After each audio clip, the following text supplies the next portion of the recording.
I think it's time we had a little bit of brotherly presence on stage now.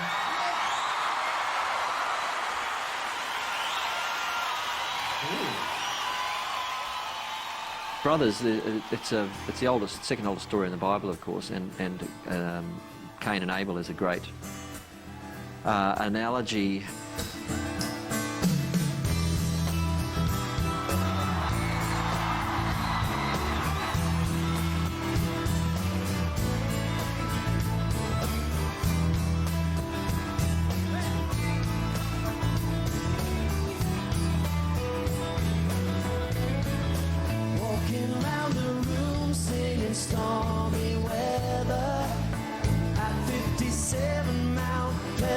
Street. Well, it's the same room, but everything's different. You can fight the sleep, but not the dream. Brothers, just your brothers. It's hard sometimes, it's really hard. But there's so much good about it. And if you start talking too much, it'd never end, you know? There'd be grievances going back to birth.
That's Tim.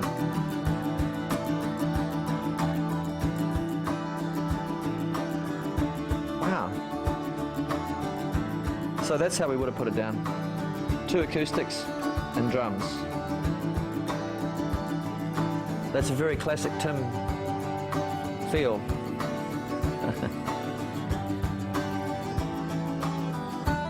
And I'm on electric 12-string, in fact. We'd talked about it for years, and we eventually got together and we were expecting Elroy, our second son. Sharon was quite heavily pregnant at the time, and I was cycling around to this little flat that we'd bought, Murchison Street, next to this house we were doing up in St Kilda. And Tim and I just had 2 weeks there, which Paul eventually got involved with as well, doing some demos, and it was a very effortless and fruitful session. It really was. It was every day we felt that we were coming up with something. The very first song that we emerged with was Weather With You, some of which he already had. He had the Everywhere You Go, You Always Take the Weather With You, and the opening line, Walking Around the Room. Singing Stormy Weather. And that got Neil going. Some of them came out in one go and out of thin air, and others were like drawn from a verse here or a chorus there or a little idea that he had. I had this repetitive thing, everywhere you go, you always take the weather with you. And Neil went, yeah, you know, straight away. And he was throwing lines at me like, as a small boat made of china going nowhere on the mantelpiece, you know, wonderful stuff like that. It was just free associating. Sounds like MASH, doesn't it? So we were just probably mucking around with whatever Tim had around.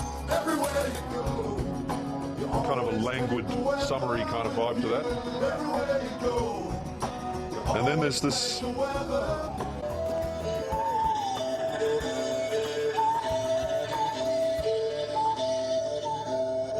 This woman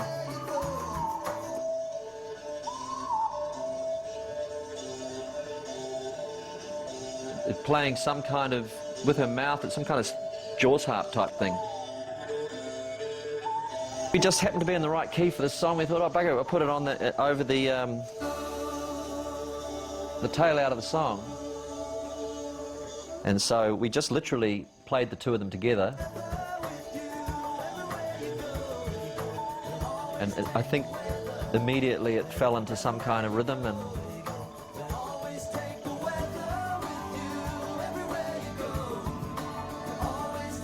it was a glorious moment. We all looked at each other as if there was magic in the room and thought, thank you, we'll have that.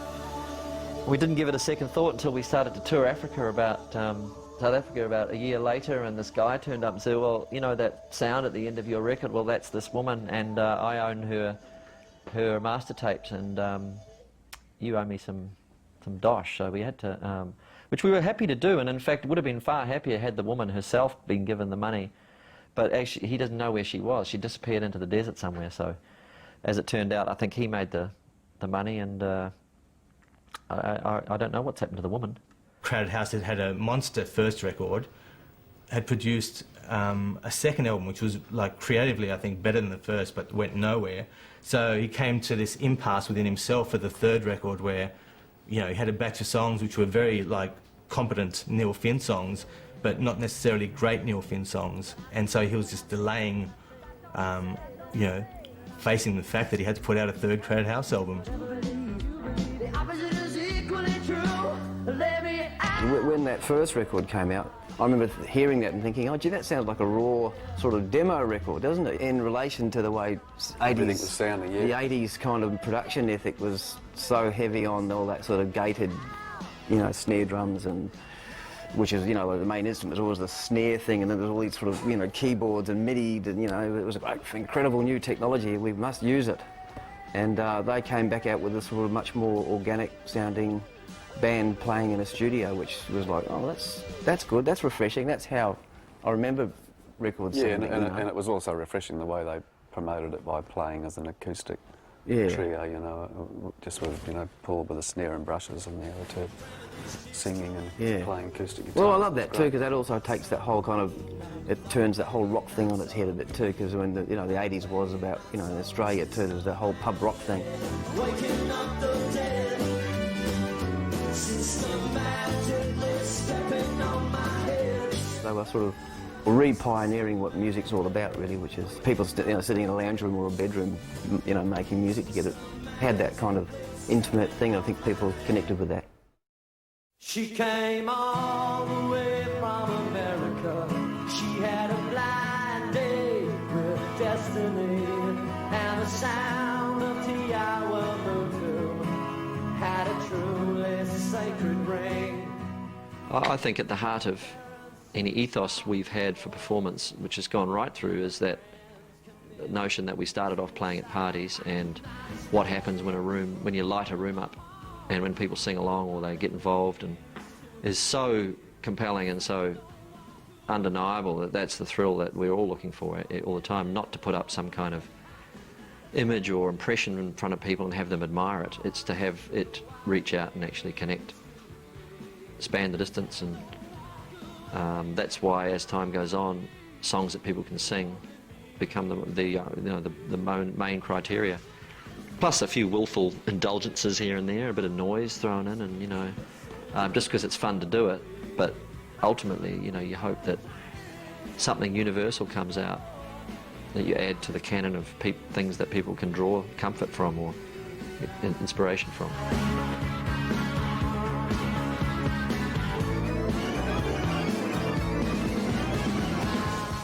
Crowded House just happened upon a membership and a chemistry which was just perfect, where each member covered the deficiencies of the others, where Neil's natural seriousness was offset by Paul's wacky and brilliant audience rapport, a natural gifted comic and brilliant drummer. It was possibly a slightly unlikely lineup to start off with. Nick had come from a very different band who were much more into kind of funky inner city white grooves, and not at all where I was from. But when he played and did his audition, his enthusiasm and his spirit, together with the way Paul drummed, had struck some kind of chord with us, and seemed, it was an instinctive thing. It seemed right. Like all classic bands, each member's role was so important to the outcome of the band and the band's fate. The chemistry was very, very strong between the three of us on the first album, with the excitement and the momentum of how the record had taken off and been as successful as it was. Then the second album was so easy to make and then tour, and it was like 18 months later we're ready to go into the studio again to record what became Woodface. However, we didn't have as many songs, we weren't as bulletproof, we were a bit tired from touring so much. Neil wanted some time off to be with his family. There were a number of things that were different. The second record didn't succeed commercially as well as the first, but I think it drew in a new audience for us. For instance, in England, I think it got really good reviews, where the first album got kind of slated as being some American AOR stuff. The second album actually got well reviewed and well received, so I think we built up a sort of an alternative view of us on that second record. There was pressure on the group from the US, because Capitol in the US, because there was a new president who'd just taken up the job, and he was personally compelled to break Crowded House in the States, like big time. He was a big fan. His name was Hale Milgram, and he was willing to throw as much money as it would take to get, the best videos made, the best recording possible, the best infrastructure around the launching of this third Crowded House record. And I had some good songs standing by for even the first sessions, which we did in LA, and we went over and we holed up in A&M studios. I remember we all had easels, and we all, with the intention of all painting in the studio, discussed it, and in reality Nick was the only one who actually painted. My room was there. I think I cut a couple of splashes on there because I was too involved in agonising about the songs. The pressure on Neil to write a Beatlesque sort of hooky song with a big chorus, and he wanted to explore other kinds of things. He didn't want to just do that. We cut quite a few tracks that didn't end up going so well, so maybe one of the problems of that early session was that we had 12 songs but only 6 of them were any good. And so the other 6 were kind of weighing us down a little bit because we were chasing things, chasing phantoms. There's nothing worse, nothing more destructive for any artist than to be told, can you please go away and write a hit single? It's just so awful. When Neil received the call from Capitol saying that there were no singles on this potential Woodface record, I think he felt that they hadn't listened to it properly. And he was quite happy to go on to this project of writing songs with Tim and moving down that alley of the Brothers album. So put Crowded House on hold until Capitol woke up to themselves. There was a levelling out, a level playing field almost for our brotherly egos to enter into, that we felt, that it was a good time to sort of come together. I can't remember who suggested it, can't remember any conversation, but one of us must have said it, let's make a record. Let's do some writing. Yeah, let's make a Finn Brothers record.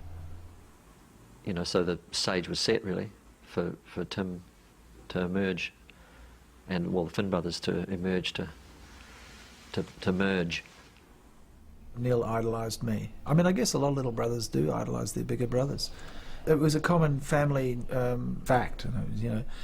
I didn't find it irritating or burdensome or anything really. I didn't, it was just fine. I liked him. He was a neat guy, and we used to hang out together and play a bit of sport and that. And the fact that we sung together, I mean, what would a 3-year-old normally have in common with a 9-year-old? Not very much. But we sang together, and that kind of brought us together. He was doing everything that I thought was glamorous on this earth. Tim was doing when I was still at school. So playing with a bunch of people in a band, and going to wild art school parties and taking drugs, and not that I was particularly craving that at the age of 14, but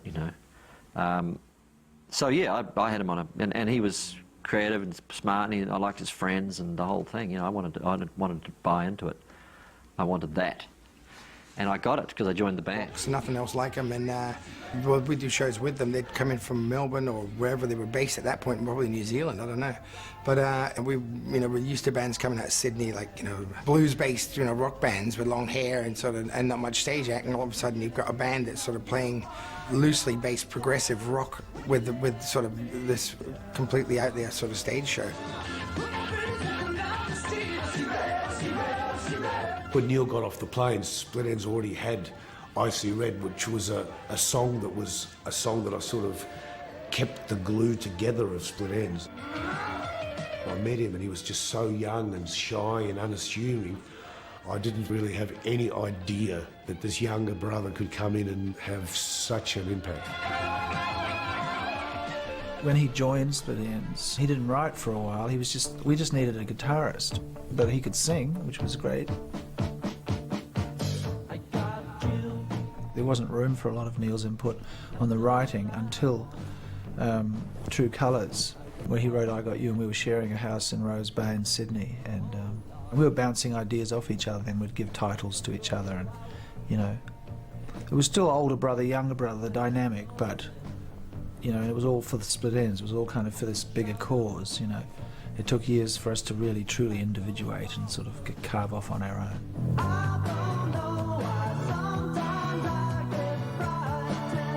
I remember when we went #1, it was pretty sudden and quick and overwhelming, and we just walked around with silly grins on our face for a couple of weeks. It didn't seem like it was part of Split Enz's frame of reference to be #1. It just didn't seem to add up.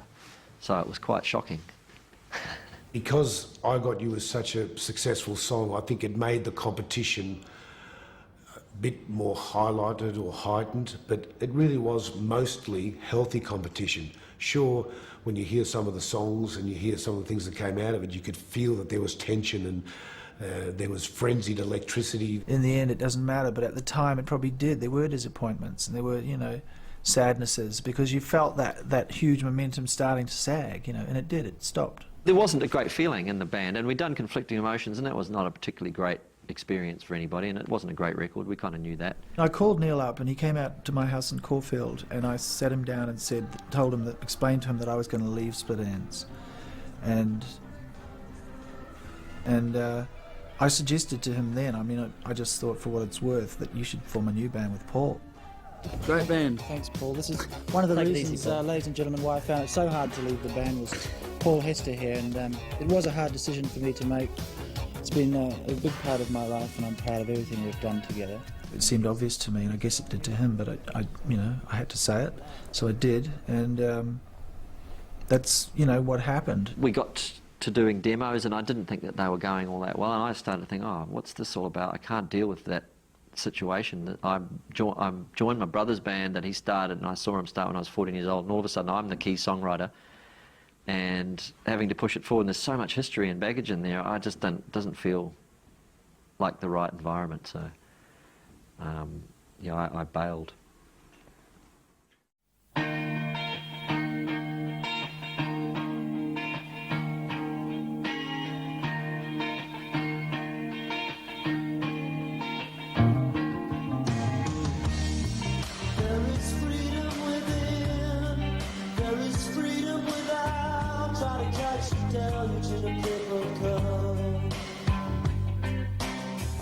There was a sense of guilt more to me when we became successful in America that it wasn't with Split Enz, or that everybody would be looking on. I was conscious of the fact that they'd be looking on going, well, that should have been us, or we should have been there, and Tim would have.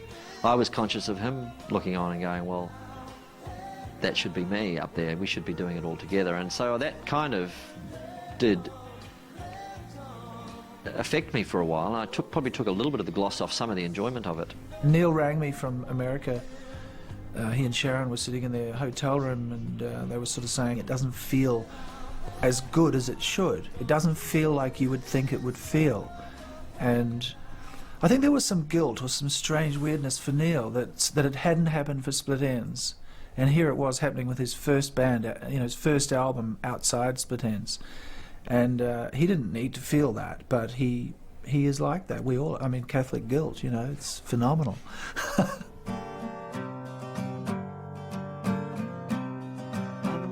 close tonight. I feel like I'm moving inside her, lying in the dark. I think that I'm beginning to know her. Let it go.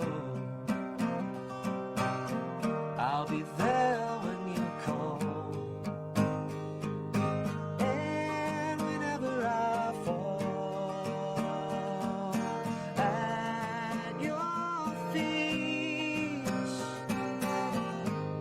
you let your tears rain down on me.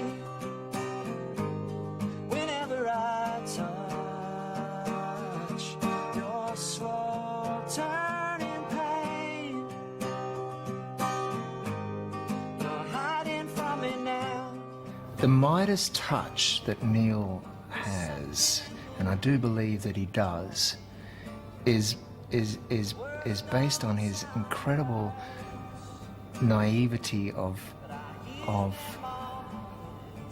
tapping into his subconscious, which is really, really sophisticated and deep, as in a very literary way and abstract way. Whenever I fall at your feet. I was really thinking about that moment post when you've had a conflict or a struggle, or you sense a great sadness in the person you're with, that you love, that you want to offer yourself as some kind of sounding board or a weeping wall or something. You want to take all their sadness away from them and make them feel better. Especially if you've been responsible for some of it. And I'm more than willing to offer myself. Do you want my presence or need my help? Who knows where that might lead? I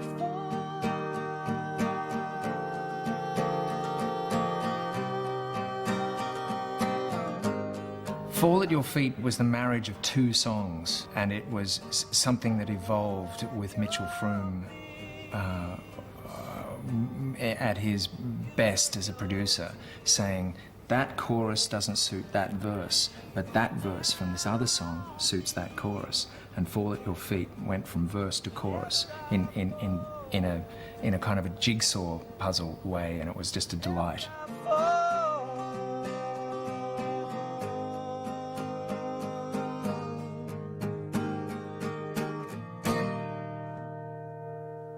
There was two records going simultaneously for half of the period when we were making Woodface. There was a Finn Brothers record and a Crowded House record, and that did create a very schizophrenic feeling for me. He was walking around his house, kind of almost like railing at the gods or whatever you call it. You know, I can't write, I've got nothing in me, I'm stuck, it's hopeless, it's a shit situation. It was a bit of stuff that they'd already created out of the studio. There was definitely some songs that were created in the studio. We spent 12 months making this record, and having said that, some songs we would spend 3 or 4 weeks on, and some songs we spent 8 hours on. He realised that he had a handful of really cool songs that he'd written with Tim, and that perhaps we could marry those with the Crowded House project. Like take 5 of the songs they'd written and put them onto the Crowded House album. I'd be sitting in one room playing acoustic guitar, Neil would be in the kitchen playing the bass, and we just had these wonderful grooves going, you know, that was just pure music, it was fantastic. Ice will melt, oil will boil. You and I can shake off this mortal coil. It's bigger than us. You don't have to worry about it. Ready or not, here comes the drop. You feel lucky when you go where you are. You know it's gonna come true. Here in your arms, I remember. It's only natural. I should want to be there with you. It's only natural that you should feel the same way too. This brought up the whole question of Tim being an intrinsic, fundamental card-carrying member of whatever band that was that recorded those songs, and he had to be in that band. There's been different spins put on this, but it wasn't that I really wanted to be part of Crowded House. I knew how good they were as Nick, Paul and Neil, but it suddenly seemed to me that if I didn't say, let's call it Crowded House, then the record that we'd wanted to make with these songs would never be made, because I wasn't going to step away from it and not be part of those songs. A lot of them were written with harmonies at their core, you know, like Natural and like Weather With You and like Chocolate Cake. They just sounded great with harmonies, our harmonies. Tim and Neil were working away as they did most days, and Paul came in late as per, and it was mid-afternoon, and I think Neil just called a, you know, band meeting, instant band meeting, and just said it. They might have thought I was bad enough, but they probably imagined what it was going to be like with two of us around, you know. And we did go to them. Well, I suppose I went to them as if it was kind of fait accompli, you know. Tim was in the band and that was that. It wasn't really a conference particularly, I don't think. We realised that it was in our best interest to have Tim in the band. You know, it couldn't be that bad. They liked the songs. They knew that there were good songs floating around, so they just tried to get on as much stuff as they could. It was working quite well in the studio, but we'd never we'd never performed with him. I think it's very dangerous to tinker with band chemistries. I mean, if viscerally you think you've got something, if your gut is saying, never mind the head, we know that we've got something here and it's working, it's a tragedy if you actually try to fine-tune it too much or analyse it. Once we'd started doing those songs with Nick and Paul playing on them as well, and, you know, we didn't see the pitfalls ahead so much, I guess. We were just hoping for the best in terms of the live thing. It was going to help Tim out in respect of how Tim had helped Neil out back in the day of Split Ends. It was going to make their mum happy. It ticked every box. It was it was great. That period with Tim was inevitably a relief and a release from the kind of daily ritual or the machinations of being in a band. A lot had sprung up around the band, you know, a lot of expectation, a lot of people reliant on Crowded House, a way of doing things, a series of relationships, you know, A&R thing. In a way, the Finn Brothers thing was something we were making up on the spot, and nobody really even knew about it. It was just a desire that we had. So we were writing songs for all the right reasons, really, because we had a desire to make music together. There's no way that they could have done those songs without me.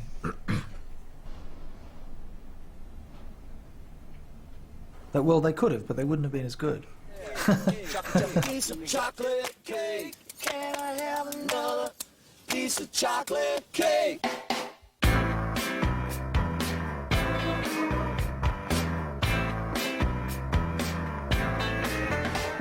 Not everyone in New York with Pacey and Lloyd Webber. May his trousers fall down as he bows to the Queen and the Crown. I don't know what tune the orchestra played, but it went by me, sickly sentimental. Can I have another piece of chocolate cake? Tammy Baker's got a lot on her plate. I just heard this woman in a restaurant in America say, I don't know, what do you think? You have another piece of chocolate cake or the check? And it just stuck in my head. I just, you know, it was a great metaphor in a way, and but we didn't write it we didn't even use that exact line, but just took it somewhere else. I think the song itself was pretty different for Crowded House. I remember when it came out as the first single on the album, there was a lot of people quite taken aback by it. A, that we were making some kind of social, satirical statement, and B, the kind of groove of it was not like a conventional melodic pop thing that we had been known for. It was a bit more bluesy than we had normally been. So it was a surprise for people. We didn't see it as being terribly surprising at the time we were doing it. We just thought it was another song, you know. We thought it was funny when it was supposed to be a humorous take. The excess of fat on your American bones will cushion the impact as you I always thought it was a very strange choice to have Chocolate Cake as the first single in the US, because in some ways it was a commentary and piss take on US pop culture, and the US have never been great at self-reference and self-deprecation, and it failed miserably.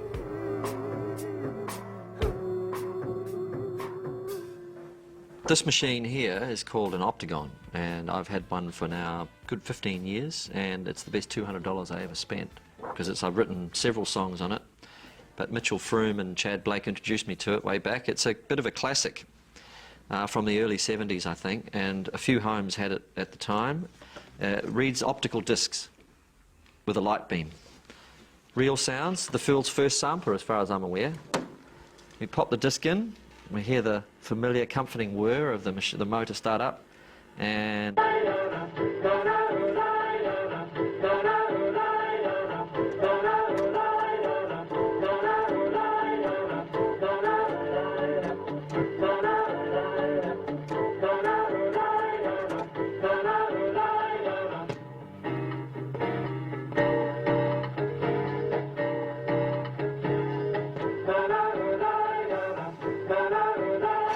da da da da da. Yeah, you'll hear it in Chocolate Cake, boys and girls.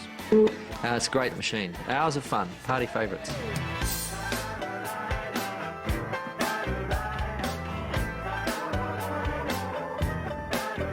Now the excess of fat on your savings and loans will cushion the impact as you sink like a stone. Okay, I'd already... Can I have another Turn it down a bit. piece of chocolate cake?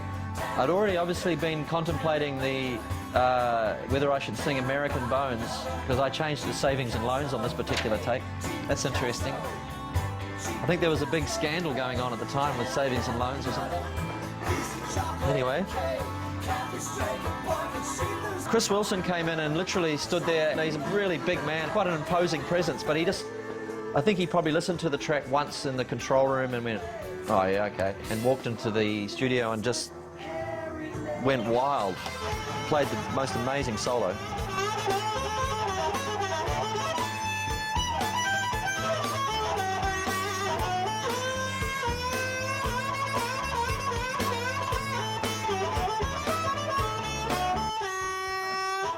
It's a howling maelstrom. We finished the record in Los Angeles. We got back, and I was reunited with Mitchell after we'd been a bit estranged through the whole thing. Tim was back. We were holed up in the studio, and Mitchell had clear ideas about how to finish the record off at a point where we were kind of struggling to join up all the loose ends. We knew we had a lot of good stuff, but we didn't really know how to deal with it. And he came in and he had very concrete and good ideas, and he had a couple of contentious things where he didn't like a couple of things we'd done. There was some painful shitting.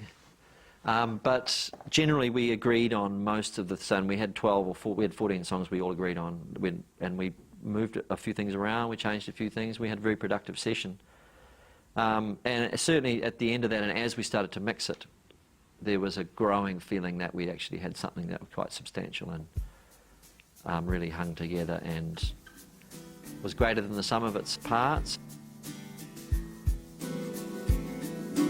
4 seasons in one day, lying in the depths of your imagination, worlds above and worlds below. The sun shines on the black clouds hanging over the domain. Even when you're feeling warm, the temperature could drop away. Like 4 seasons in one day. It was the most mysterious career that Crowded House had, being big initially in America and really not meaning much in England or in Europe. And then slowly the tables turned, and Woodface was the album that broke through in England. I think Fall at Your Feet did well to start off with, and then Weather With You came along and did even better. You can take me where you will, up the creek and through the mill, like all the things you can't explain. 4 seasons in one day.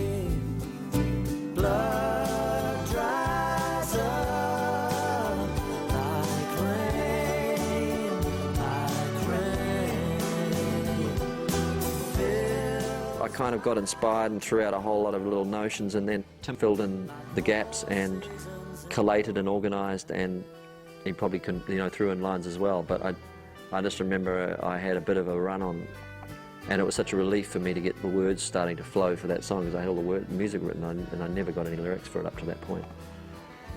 So any given day, it kind of just draws you forth. It's like a good band. When you've got a good collaborator for writing, it draws you out of yourself. Makes you think that you're going to get this done now. You're not going to, bury yourself in your own excuses. Like 4 seasons in one day. We just did it all in one day at Murchison Street. I think probably Tim had the title, although I can't be sure about that, but he was usually pretty good with titles. I don't really remember, but I remember just the words just falling out in that mode anyway, certainly then, and it is part of the way that Tim and I work together is because, and when we work together well, is because his strengths complement my strengths, and his strengths are, he has a good organisational ability with songs. In fact, he will finish a song more easily, better than me in many cases, because he's passionate and he'll mould it and think about it, and whereas I rely on flashes of inspiration, and it leaves me in a hopelessly scattered state a lot of the time.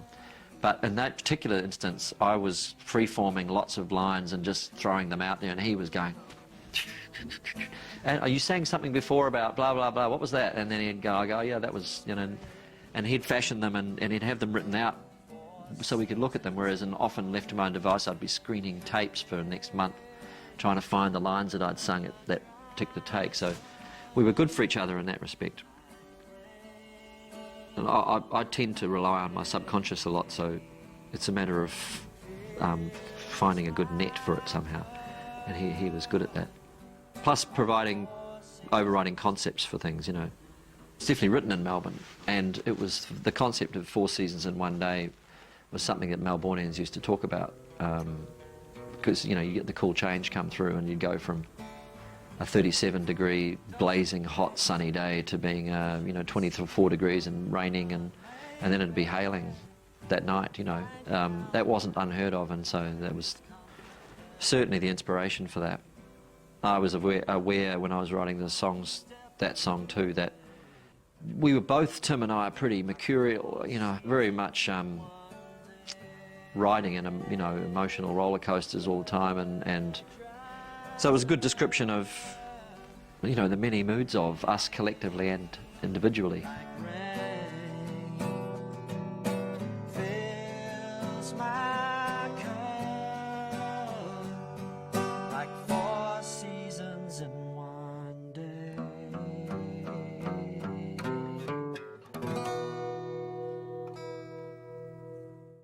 The writing is one thing, and that was beautiful and glorious, and everybody can be as much and as full as they want to be. Suddenly you go on stage, you've got to fit into a structure. You've got to be a band, and it was tough. We haven't been playing it all that well lately, I don't think. Yeah, well, the feel has been a bit weird. I reckon it could be a little swingier. No, it's been a little bit fast lately, I think. We've been playing just a touch fast. We'll do it. Oh, it's not too slow. Yeah, no, we'll do it like The Lady is a Tramp,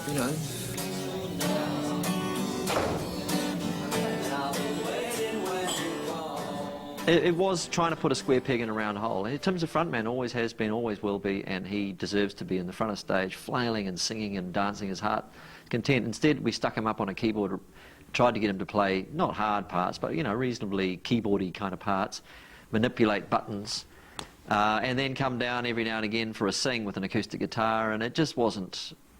It kind of interfered with his way of performing, and it interfered with our way of performing.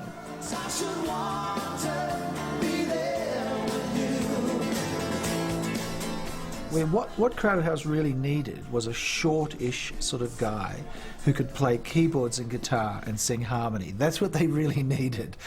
And they got a slightly taller guy who is a lead singer. I like that. Well, we all were short. He was possibly too tall for the band, but not in a major sense. Too muscly. When we toured Woodface with the new lineup with Tim in the band, then it was realised that Tim and Neil were having this power shift of double guessing each other's role in songs, actual individual songs, as to who was singing lead and who was singing, how was it a duet, you know, when they sang Weather With You. He thought at the time that we should really talk. There's a lot that we needed to talk about. I thought we should never talk, and I still do. Yeah, there was a moment in Byron Bay where Neil and Tim had a Barney after the show. It was just a silly moment on stage where Tim wasn't doing on the keyboards what we'd rehearsed, and I hit him up about it. Out of sheer frustration and just lunacy, you know, he threw a, I'll have to say, a slightly bogus punch. He probably was dismissive of it, or a bit contemptuous of me even mentioning it, and I saw red and slugged him. It gave the roadies something to do, get excited, you know, pull us apart. I went off and kind of recovered in a car on my own in the car park, and this hippie woman came up to the car and knocked on the window and said, I can help you, Neil. Let it go, I can help you, I can... Release your chakra. And him just telling her to fuck off. And that was that really.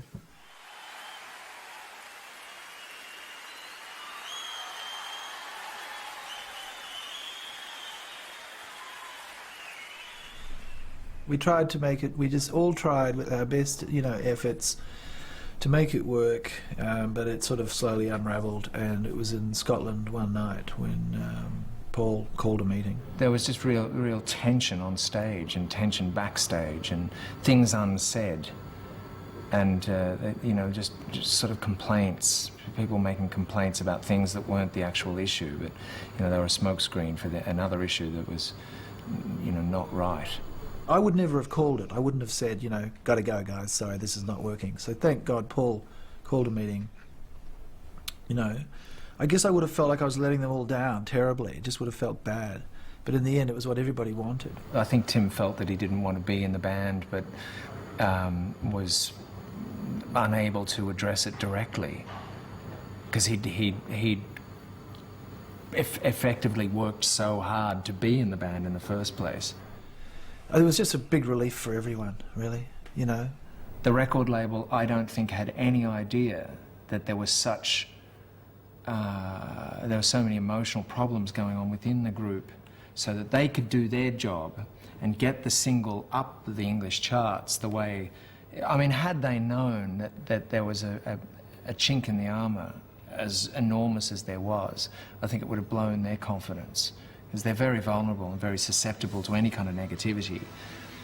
So fortunately, we kept it pretty much, you know, within the band. You know, we closed ranks and we were able to pull the shows off.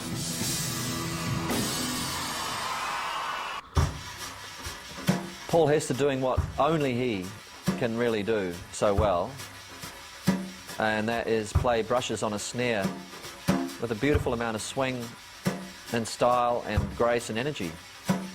Listen to that. That's gorgeous. In the UK, the band success didn't come as early as it did in the US, and so they were on a slow build across the first two records. So when Woodface came, and songs like 4 Seasons in One Day and Weather With You were on the record, I think Parlophone in the UK heard songs that could very much fit into UK radio, fit into the sounds of great melodic bands, including the Beatles. Maybe because the English are obsessed with weather. I think it was, and with that together with 4 Seasons in One Day, it just, you know, touched a spot in the English psyche. I could actually listen to that on its own, but it sounds kind of good with other things as well, and we'll bring in a bit of a...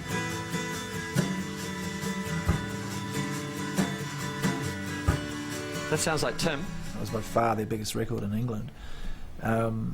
But I could do without, you know, that didn't break my heart. I remember being in Melbourne, back in Periscope in Caulfield again, back in my little studio, and somebody had just, they didn't email then, they faxed me or phoned me and said that Weather With You was number 7 in the UK top 10. And I felt so good, and I went into my studio and played it. I played that song as loud as I could play, and just stood there and had a huge kind of visceral experience of it, you know. It was great. That was all I needed, really. Just to know that something made in that funny little room was in the top 10 of the UK. It was a blast. We were exactly who we should have been at the time, and it's a good recording.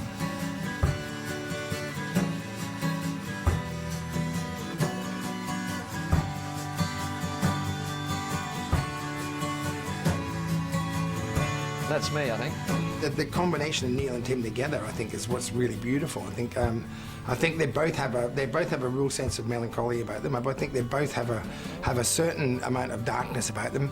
But there's something in Tim's voice, for instance, that's really, really vulnerable and makes you really, you really want to like him, and it plucks at your heartstrings. Whereas I guess Neil, as dark as he can be lyrically and musically, his melody, just his approach to melody, his approach to singing are just more accessible. They make you feel happier. They make the particular choices of melodies. Even when I was a carefree 12 or 13-year-old, I was always attracted to the songs that had a bit of melancholy attached to them. The slow songs, the sad songs. It's the Danny Boy concept. Misery and drawing joy out of misery and togetherness and empathy, I suppose. Empathy is the biggest, for me, the biggest factor in music, full stop. That's great.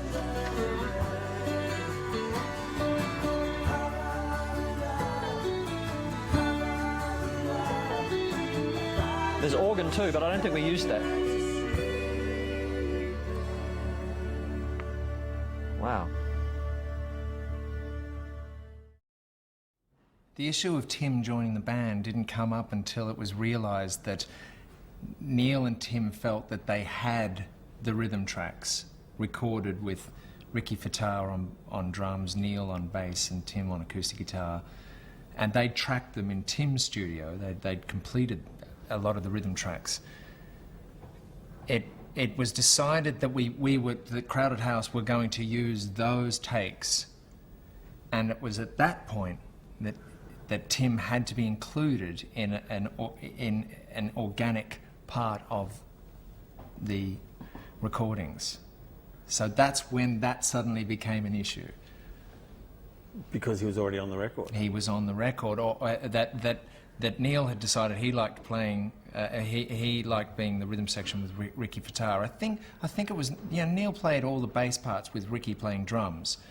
Paul and I weren't included in that because it was for the Finn Brothers records, but they were the takes that they wanted to use, and we would, if we did anything, it would be overdubs. And what is that? What?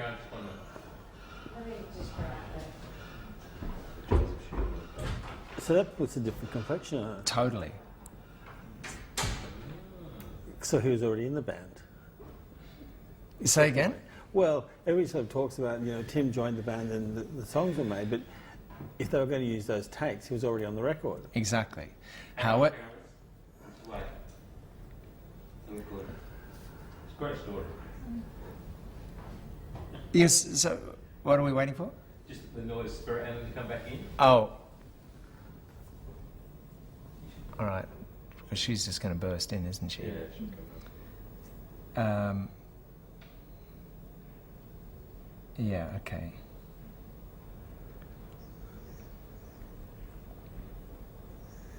And waiting for Anna. Yeah. Yeah, please.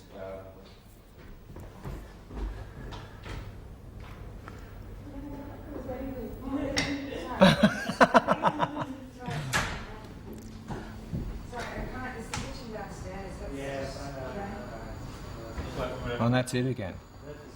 Yeah.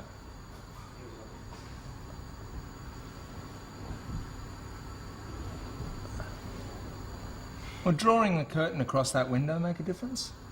Is it coming? Is it spilled through that window, isn't it? Yeah. Versions that are already recorded. Yeah. So Okay? Okay, so when you're ready. What about the noise? Yeah, we'll go with it. We'll go with it. All right. Okay, so yes, so we're talking about Tim, the whole Tim thing, and the songs coming together. So the demos were recorded with Tim, Ricky Vitar, and Neil. Yeah. However, they weren't demos. They were actually the recordings for the potential Finn Brothers record, with Ricky Vitar playing drums, Neil playing bass, Tim playing acoustic, Neil playing acoustic. You know, in an overdub situation, and they were the songs that Neil wanted to use. They were the recordings that Neil wanted to use, and Paul and I had to assess whether or not we thought they were the best rhythm tracks available to those songs. So, of course, Paul and I said they're just not strong enough as, you know, we had to try and work out ways to, was it the tempo? What was it exactly that, and as it turned out, Weather With You, I think, was the only one that got through. So that's actually Ricky Vitar playing drums in Weather With You. And I think, I still strongly believe that it's Neil playing bass in the verses and me playing in the choruses. I think, although he says that it's me playing bass all the way through it. But it's definitely Ricky Vitar on drums. Oh, actually, no. I think There Goes God as well is Ricky Vitar playing drums. So those two, we recut It's Only Natural.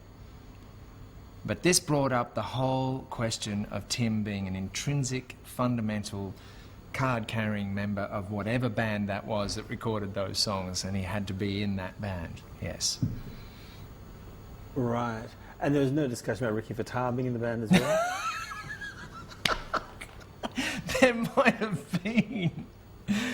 I don't think so. I think the way Ricky Vitar being included in Crowded House was not, I just was not mentioned because there were so many fraught walkouts of the studio by Paul. I mean, Paul really got very angry on a couple of occasions in the studio when we were recording those songs, you know, because he was really under pressure. And he'd never been placed in that situation. Well, he had actually been placed in that situation on the first album as well. But the pressure was always on Paul when we tracked, because we used to make sure that we were giving Paul everything he needed to get the best possible drum take. So if the drum take was somebody else playing the drums and wasn't Paul at all, Paul wasn't having it. It really, really pissed him off. The cover art was, yeah, the cover art came before the title. The title was named the cover art. It was a wooden face that I'd painted. I was going to put each member of the band in the eyes and mouth, and you know, and then Tim was in the band, and you know, there weren't 4 cavities, you know. Although there was the nose, you know, and anyway.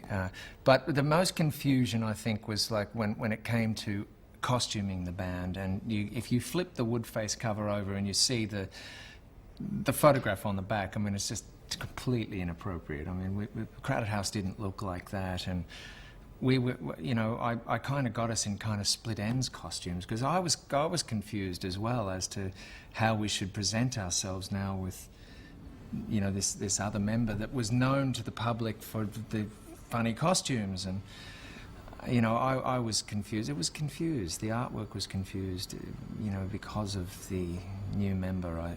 I thought, or I think now. I don't know that we were conscious of. I certainly had got beyond any kind of evaluation of the second record. It goes on when the record first comes out, and then over a period of time you sort of see how it sits. The second record didn't succeed commercially as well as the first, but I think it drew in a new audience for us. For instance, in England, I think it got really good reviews, where the first album got kind of slated as being some American AOR stuff. The second album actually got well reviewed and well received. So I think we built up a sort of an alternative view of us on that second record.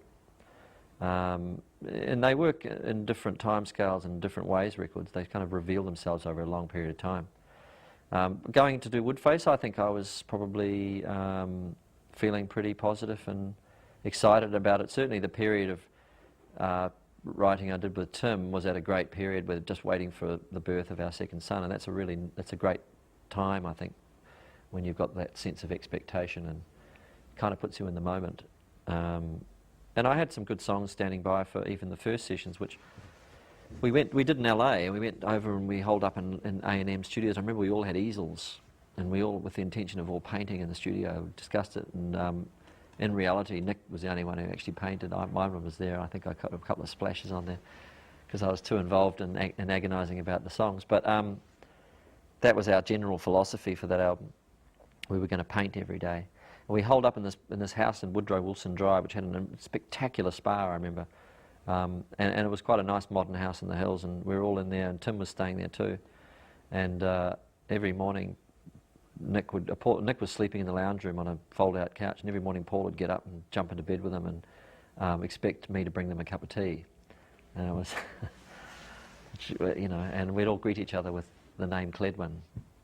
Morning, Cledwin. That's what I remember about the time. But the other thing that Nick said, which I thought was interesting, is because most people with groups, you sort of they do the record, and then you kind of we've gone away from the Beatles thing of every record is going to be a new step, and now people sort of expect each record to be a refinement of this first thing. Whereas he said that Crowded House, you know, used to approach every record as being, well, you know, how are we going to push the boundaries a bit further? And is that sort of how you thought of the records? Absolutely had that mentality, yeah. That was partly what I'd grown up with, because Split Enz also had the same outlook on every record. Pushing your envelope. I mean, just finding a new angle on things. You're right, it doesn't seem to be that much part of the modern psyche for musicians. And it's not even mine particularly now either. I'm less interested in originality as time goes on, and more interested in giving people songs they can sing. That's kind of like, it seems to me to be the bottom line in what I do. But each of the 4 records that you made with that band are very distinct projects, you know. I think so, yeah. Quite different attitudes about them. Well, Woodface to me is two songs too long, there's a couple of weak ones in there I think we could have dispensed with. It's also a slightly strange alliance of different people. Having 2 songs that Ricky Fattar played on alone is kind of odd, is an odd, and people equate it, or, you know, a lot of people regard it as our greatest record. That's a matter of opinion. It's actually not my opinion personally, but I like it. I'm not knocking it, but I find the slight the anomalies in the record are what puts me off it a little bit. It doesn't have a sense of cohesion for me, because it came about in different ways and in different manners, and that's what I would question really. But on the other hand, it ended up hanging together. We came back together at the end of this very distinctive periods, the Periscope period and the early period, where some great things came out of that early period, which we haven't really talked about up till now. But Whispers and Moans, we were listening to these back at Woodrow Wilson Drive at nights through the stereo, which was one of those stereos that had a speaker in every room. And it sounded, it's a pretty bad stereo, but actually the stuff we were recording sounded really good, and we were pretty excited about it. Like, we had 4 seasons in one day, Whispers and Moans. There was a song called Anyone Can Tell, which we were pretty into at the time as well. A version of Fall at Your Feet, although it wasn't the one that we ended up doing. And I'm struggling now to think of what the other ones were, but and you know, things were going pretty well. We cut quite a few tracks that didn't end up going so well. So maybe one of the problems of that early session was that we had 12 songs, but only 6 of them were any good. And so the other 6 were kind of weighing us down a little bit, because we were chasing things, you know, chasing phantoms to some degree. We were a little undercooked in terms of the amount of songs we really needed. We went back to Melbourne after that period thinking, oh, we've just got to do some more work. I've got to come up with a few more songs. You know, so the stage was set really for Tim to emerge, and well, the Finn brothers to emerge to merge. It's Only Natural was his chorus, my verse. That was one of the ones that wasn't really hauled out of thin air. Maybe the bridge was, or the middle eight was, but it was definitely like, yeah, he had a chorus, and pretty much exactly as it ended up. Maybe a couple of shifting chords here and there, and I had the verse, and they just seemed to go well together. The lyric wasn't fully evolved. We wrote the lyric on the spot, and I think I was we were talking a lot about that time about subatomic particles and all that stuff. It was quarks and that. We were interested in that. And there's 2 songs around that time. We wrote another one called Strangeness and Charm, which wasn't on the album, but was one of the 12 we wrote at the time. And that was about the name. They were both names of quarks. And that's what we are. And It's Only Natural, the first verse was very much influenced by that conversation as well. Ice will melt, water will boil, you and I can shake off this mortal coil. You know, it was just that kind of idea of the rubbing together of spirituality and science. It's kind of weird where songs come from, isn't it? It's conversations often that sparked those songs with Tim and I anyway. We would just have a conversation about some concept and then we'd make the song based around it. And actually that's unusual in itself, because I normally rely on the first idea just pouring out of my mouth before I've even had time to think about it. And then I'll recognise that I'm singing about something that I can relate to and I'll flesh it out. But that's very much my way, is to try not to be conscious about anything for as long as possible. Yeah. So what about a song like All I Ask? All I Ask was written in one go, literally, for as long as it takes to sing it was as long as it took to write it. And I was just playing a keyboard pad on the keyboard, and Tim was singing. And we taped it and then learnt it. And then you redid it in... Well, we re-recorded it to make it more fully evolved as an arrangement, but the actual structure of the song, the lyrics, everything was just kind of fell out. Mitchell had a thing about that song where he really liked it, but he thought it was, it didn't quite fully unfold as a song. He thought it was a little, and that was the reason that he suggested putting a very elaborate string arrangement on it. And we went to this guy in Los Angeles, Jorge Calandrelli, who was a guy who had previously done string arrangements for Nina Simone. And he was one of those old Hollywood cats and worked for Quincy Jones and various people. And he knew how to do that incredibly, I guess it's syrupy really, Hollywood, lots of dissonance and blue notes and stuff. And we went to him and fashioned it over a week or so. I went and visited him for 3 different sessions, and we nutted it out. And that was a highlight of the because we haven't really talked about the last phase of the album, but that happened in the last phase of the album back in LA, and I think we were in Ocean Way. We may have done those strings at Sunset Sound, I can't remember. But we all dressed up in suits the day that we did that and went to the studio looking really smart because we had an orchestra coming, and they all turned up in leisure wear, track pants, and looking really sort of slobby, to be honest. Played beautifully, didn't look like an orchestra. It's a very spiritual song. It is, yeah. Well, it's got a Zen, a kind of Buddhist thing about it, and Tim has always been interested in that, those angles, and yeah, to live your life free from the past and in the moment is probably the central truth that any of us can hang on to, really. So that song's definitely in praise of that concept. There's a lot of religion, there's a lot of references to weather and God in this record. On Woodface? Yeah. God and the weather, well, he's definitely in control of that. I suppose there is. I mean, for people who weren't religious, but we all grew up with it, so it's deeply ingrained in our subconscious, is the religious imagery and the idea of man's struggle with God and, his place in the universe and all that stuff. So I think we're good when we delve into that in a slightly open-ended way. I don't think that there's any messagey preaching stuff going on in Woodface, but there's quite a lot of dabbling around the fringes, and certainly the song "There Goes God" is an outright sort of